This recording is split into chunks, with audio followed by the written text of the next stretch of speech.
Kentucky, but somebody said the Waffle House is where it's going on. Why not? I'm a Waffle House fan. Anybody who's ever ridden with me has been to a Waffle House. Anytime. 4 over medium and country ham. Hold the toast, hold the grits. Don't bother with any of the carbs. I'm a pure protein guy, and I can manage myself on it well. But yeah, we've eaten Waffle House everywhere. But I've had burgers everywhere. I've had ribs everywhere, steaks everywhere, seafood places you can't even imagine. I rode into Mexico. A little bit about, because some of the people that are here tonight may not have met you the first time that you joined us. Sure. And just share a little bit about, I mean, because when you say you get on your bike and you burn through 100,000 miles, I think there's a lot of people who are like, wow, how'd you have the time to do that? So. Okay, a little biographical background from me. I'm retired, so I have time. Woo! Thank you. I retired well enough that I have the means with which to do what I want to do within a budget. Can't be extravagant, but I can get it done. You still got to eat, you still got to live, and I got enough money to make that happen. I have the time and the will to do what I want to do. My kids are grown, don't have any relations that were tight with me, so I had the ability just to go anywhere and do anything I wanted to do wherever I wanted to go do it. Since then, I've now met a woman who keeps me a little more centered and grounded. And that's a good thing. It's a very good thing. Yes, it is. But it's different. Back then, I was just running ragged all over everywhere because I could.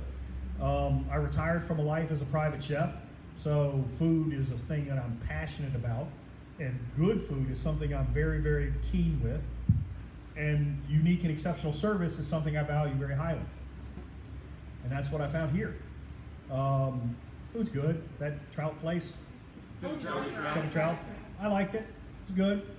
You know, I don't know if it's a 2,000-mile good ride, but you know, it's good. No, but it's all right. But what I did find when I came here was a unique brand of service to the rider that doesn't exist in many other places. I've been to more than 40 Indian dealerships around the country, and I can honestly tell you 5 of them are exceptional. The closest place to me when I was living in Florida that I would even take a chance to service my bike at was 250 miles away. So a round trip service for me was 250 miles. I change my own oil, I manage my own fluids, I do all that stuff. But anything need to be fixed, repaired, or replaced, warranted, 250 miles, 500-mile round trip, you're just doing what you're doing. But I can honestly tell you, from a guy who's been there and seen that, this is as good as it gets. Your people here, everybody associated with here, go so far above and beyond what other places do in terms of taking care of the rider. I don't think you guys care what they ride in on. You don't care at all. You just are here to support the rider. You do a wonderful job with Indian. That's a focus. It's clear looking around you. But you don't care if they ride in on a Yamaha. You don't care if they ride in on a Husqvarna. You don't care. You'll get them on the road because your experience is here for the rider. And your riders group is second to none. Yeah. I know. I've seen it. And, you know, there are a lot of people who connected with me on Facebook so that I can actually see what happens here, that I can tell you doesn't happen in other places. And I'm going to tell you, there's only one other dealership in America that even comes close to you, and they're not quite there. They come close, but they're not there.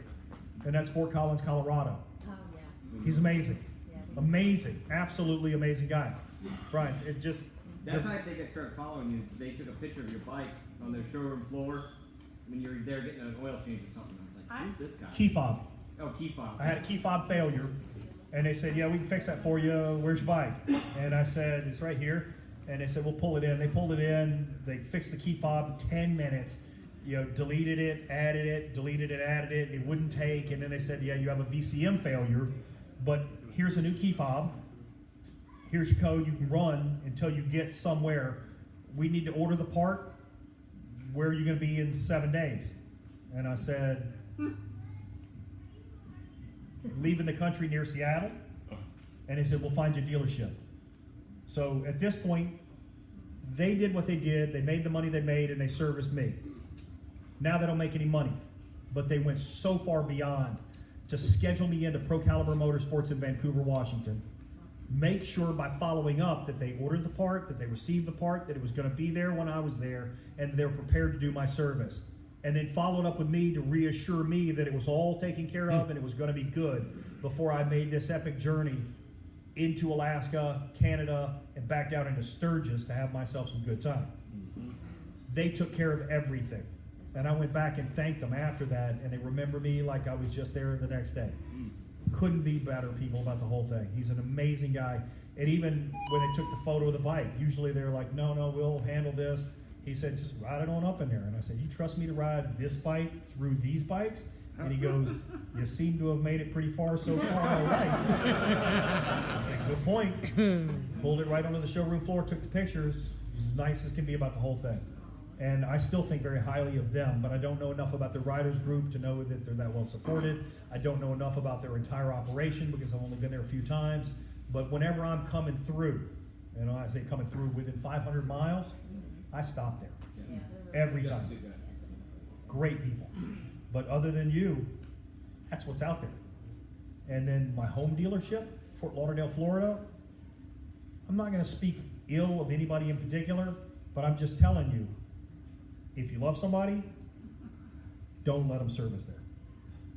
I wouldn't trust my life in those people's hands. And they're 5 minutes from me. There's some people you trust and there are people you don't. I don't trust those people. And with good reason. You guys, I'm not going to check every nut and bolt. I'm not even going to concern myself.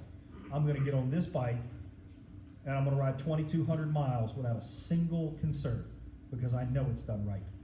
Because I know you people care about me. As you care about anybody who walks through here. And the deal you made for me, you threw it on the table without even a question. And just in good conscience, I shopped it. I accepted your deal, but I shopped it just to know what I was dealing with. And I'm telling you, the people who know me, their next best deal, $4,000 off your mark. And it was fair. They cut and they budgeted and they did the best they could with it, and they were still $4,000 away from what you guys threw on the table without even asking. I don't know how you beat that. It's unbeatable. So yeah, when I have somebody who needs to buy a bike, I don't care if you're in Southern California. I know where you need to go. You're a rider. Saddle up and ride there. Get over there. Exactly. Ain't much question to that. And the people that I know who ride, 3,000 miles ain't nothing for them to go pick up what they want to go pick up. Right. So yeah, I send you people. So when Brian came, your friend Brian Edwards, Yep. so he called us and we got everything ready for him. And so he said, well, I'll be there in the morning to pick up my bike. So he picked up his bike at 5. That's it. He picked it up around 5 o'clock. Mm-hmm. And then he said, well, I'll be back for my service. And we thought, oh, he means like in a week or so. Tomorrow. Tomorrow. So whoever rolled in first, I don't remember who it was that day, he was sleeping in our parking lot next to his bike. That was Brian, because he had done his 500 miles. I don't know it for a fact, but I'm willing to bet he peed on the side of your building too. I wouldn't. That'd be great pee to have on the side of the These people who do what we do are remarkable, different kind of people. Brian is a great guy, and I have a huge respect for him. And he's an enormous fellow. Yes. He's a big, intimidating, dangerous guy that if you don't know who he is, and he doesn't know who you are, that can get pretty sketchy. Well, he has a really serious, the way he holds his face is kind of serious when he walked in, and oh God, he's not happy. But he was so easy to work with. Very, very, very easy guy. Yeah. And he got a great family that supports him, and they're amazing people. But yeah, the first time I met him, I'm laying down in a parking lot. I just finished the 2016 Hoka Hay, and getting ready to sleep. And this bouncy, really pretty girl comes over to me and says, hey, we have an RV over here, and we've got drinks, and there's a place for you to crash. You can just go set yourself up over here and get comfortable. And I said, yeah, that's great, but I'm gonna sleep right here. I don't like sleeping on grass if I can avoid it. I don't like anything but asphalt and concrete if I can avoid it. And I said, no thanks, I think I'm good here. And then just quipping, I turned, this big hulking guy behind me cast a shadow over me. And I looked back at him and I said, she's friendly, isn't she? And he goes, yeah, that's my wife. And I don't remember what I said, but I think I looked back at him and I said, nice choice.